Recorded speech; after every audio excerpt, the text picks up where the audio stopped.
Махатма Ганди атындағы нөмірі 92 мамандырылған лицей ұсынады.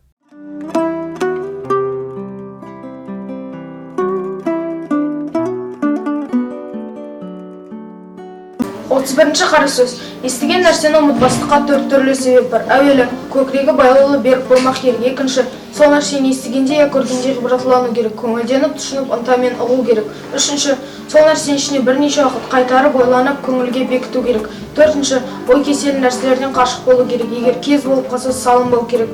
Ой кеселдері уайымсыз, салғырттық, ойыншы, күлкішіндік, я бір қайғыға салыну, я бір нәрсеге құмарлық пайда болу секілді. Бұл төрт нәрсе күллі ақыл мен ғылымды тоздыратығын нәрселер. Бұл қара сөзде Абай Құнанбаевтың айтқысы келгені адам естіген не айтқан затын ешқашан ұмытпау керек. Адам естіген затын маған бүгін керек, ертең керек емес, ол жадына мәңгілікке сақтау керек.